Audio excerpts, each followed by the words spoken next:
10,000 साल पहले इंसान जब जंगलों में रहने की कोशिश करता था तो इस दुनिया पर एक ऐसा जानवर भी था जिसने शिकार करने का पूरा गेम ही चेंज कर दिया। नाम था डायर वॉल्फ।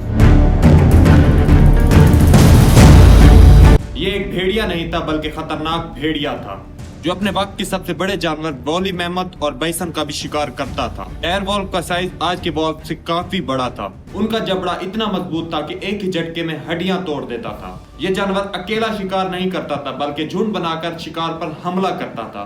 एक जमाने में ये जानवर फूड चेन के टॉप पर था, लेकिन एक ऐसा वक्त आया सब कुछ बदल गया। क्लाइमेट चेंज हुआ, ग्लेशियर पिघलने लगे और ऐसा ऐसा ये प्री हिस्ट्री बन गया। लेकिन वो तो आपने सुना ही होगा, हिस्ट्री रिपीट इटसेल्फ। और आज 2025 में साइंटिस्ट ने ऐसा कर दिखाया जिससे पूरी दुनिया हैरान है। डायर वॉल्फ जो आज से 10,000 साल पहले खत्म हो चुके थे, साइंटिस्ट ने उसे दोबारा से जिंदा कर दिया है। लेकिन यहाँ पर सवाल ये है कि ये पॉसिबल कैसे है कि इस दुनिया से खत्म होने वाले जानवर को दोबारा जिंदा किया जा सकता है। तो सोचें, आने वाले कुछ ही टाइमों में डायनासोर को जिंदा किया जा सकता है। आखिर इस जानवर को दुनिया में फिर से वापस लाने का पूरा साइंस क्या है जानेंगे इस वीडियो में। देखिए, जो डायर वॉल्फ को दोबारा से जिंदा किया गया इसे कहते हैं डी एक्सटेंशन। डी एक्सटेंशन एक ऐसा प्रोग्राम है जिसमें ऑर्गेनिज्म बनाया जाता है, जिसमें ऐसे जानवर जो इस दुनिया से खत्म हो चुके हैं उसको वापस लाया जा सकता है। आज से 10,000 साल पहले नॉर्थ अमेरिका के पहाड़ों में ये डायर वॉल्फ राज करते थे।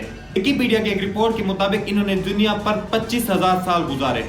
इसका साइंटिफिक नाम है हैकानिस। इसका मतलब है खतरनाक वॉल्फ। लेकिन साइंटिस्ट की काफी रिसर्च के बाद साइंटिस्ट को यह पता चला कि डायर वॉल्फ वॉल्फ थे ही नहीं। तो साइंटिस्ट ने इसका नेम चेंज करके इसका नाम एनोजेन डायरस रखा, जहां एनो का मतलब है टेरिबल और जेन का मतलब है डॉग। साइंटिस्ट को रिसर्च करने के बाद यह पता चला कि मुकम्मल तौर पर वॉल्फ नहीं है, तो इसी वजह से इसे वापस लाना आसान हो गया। अमेरिका की स्टेट लॉस एंजलिस कैलिफोर्निया में एक जगह है ला ब्रिया टर्बिट, जहां डायर वॉल्फ की 4,000 से ज्यादा स्पीशीज मिली है। ला ब्रिया टर्बिट में एक फेमस वाल है जहां पर डायर वॉल्फ के 400 से ज्यादा स्कल को डिस्प्ले किया गया है, जहां पर 3600 से ज्यादा डायर वॉल्फ के फॉसिल्स मिले हैं। इसी वजह से इसे हिस्ट्री में सबसे ज्यादा स्टडी किया जाने वाला एनिमल कहलाता है।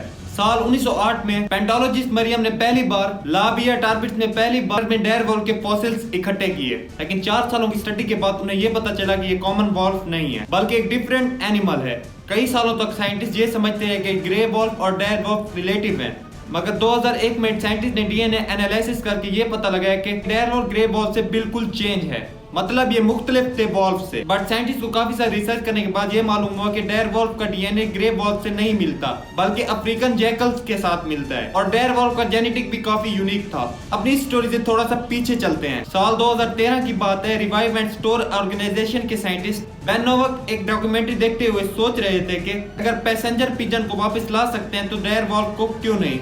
उन्होंने देखा कि ला ब्रिया में मिलने वाले फॉसिल्स में कोलेजन प्रोटीन और डीएनए माइटोकॉन्ड्रियल प्रिजर्व था। यही वजह थी कि 2020 में डॉक्टर अंजिलिया पारी ने डायर वॉल्फ के फॉसिल्स को स्टडी किया और प्रपोज किया कि हम ग्रे वॉल्फ के जेनन को एडिट करके डायर वॉल्फ को वापस ला सकते हैं। और साल 2021 में साइंटिस्ट डायर वॉल्फ की फॉसिल से डीएनए को एक्सट्रैक्ट कर लेते हैं। साइंटिस्ट के दिमाग में एक बात अटक जाती है। वो कहते हैं कि हम इस एक्सटिंक्ट जानवर को वापस ला सकते हैं। और फिर उसका जवाब दिया dialysis biotechnology company global bio के साइंटिस्ट ने। उन्होंने इस आइडिया को सीरियस लिया। कंपनी के को-फाउंडर बिन लैम का विजन क्लियर था। We are not a foundation, we are not a profit, we are not academic think tank, we are trying to actually develop product build technologies. मतलब इनका mission बिल्कुल clear है, खत्म हो चुके animal को दोबारा से वापस लाना। बट डी एक्सटेंट एक्चुअली में है क्या? डी एक्सटेंशन एक रिवोल्यूशनरी साइंटिफिक प्रोसेस है जिसमें खत्म हो चुके एनिमल को उनकी क्लोज रिलेटिव एनिमल के जेनेटिक मटेरियल को मॉडिफाई करके वापस लाया जाता है। मतलब सिंपल सी बात है कि हम डी एक्सटेंट में खत्म होने वाले एनिमल के डीएनए को उसकी क्लोज रिलेटिव एनिमल में मॉडिफाई करते हैं और उसके बाद वो खत्म हो चुके एनिमल की तरह दिखते हैं और उन्हीं की तरह बिहेव करते हैं। ये जेनेटिक इंजीनियरिंग का एडवांस फॉर्म है जिसमें आर्टिफिशियल सेक्शन, बैक ब्रीडिंग और जीन एडिटिंग का यूज किया जाता है। किसी भी एनिमल को वापस लाने के लिए इन 3 मेथड का यूज किया जाता है। सोचो आप फोटोकॉपी मशीन में एक पुराना पेज डाल जिससे एक नया पेज प्रिंट हो जाता है। सेम इसी तरह एक्सटिंक्ट जानवर के डीएनए को मॉडर्न एनिमल के एग में डाला जाता है जिससे एक न्यू एनिमल का जन्म होता है। तो सबसे पहले साइंटिस्ट ने इसी प्रोसेस का यूज करके डायर वॉल्फ को वापस लाने की कोशिश की, मगर वो इसमें नाकाम हो गए क्योंकि साइंटिस्ट को जो डीएनए मिला था वो काफी नहीं था क्लोनिंग के लिए। और जो डीएनए मिला था वो पजल के छोटे छोटे टुकड़ों जैसा था जिसको जोड़ने के बाद भी इनकम्प्लीट पिक्चर बनी थी। तो साइंटिस्ट इस मेथड में फेल हो गए। साइंटिस्ट फिर बैक ब्रीडिंग में भी फेल हो गए और फिर लास्ट मेथड जो किसी भी जानवर को वापस लाने के लिए इस्तेमाल किया जाता है उसका इस्तेमाल साइंटिस्ट ने किया, वो है जीन एडिटिंग। सोचिए एक किताब है जिसमें लिखा हुआ है यू आर बेरी बॉय, यहाँ पर बेरी गलत लिखा हुआ है। तो सही होना चाहिए था वेरी। तो एडिटर इस एक स्पेलिंग को ठीक करते हैं। बिल्कुल वैसे ही अगर हमारे डीएनए में कोई गलत इंस्ट्रक्शन जो हमारी किसी बीमारी की वजह बने तो उसे जेनिन एडिटिंग का यूज करके उसे ठीक किया जा सकता। और ठीक इसी प्रोसेस का यूज करके डेयर वॉल्फ को वापस लाया गया, जिसको अप्रैल 2025 में उन्होंने पूरी दुनिया को दिखाया।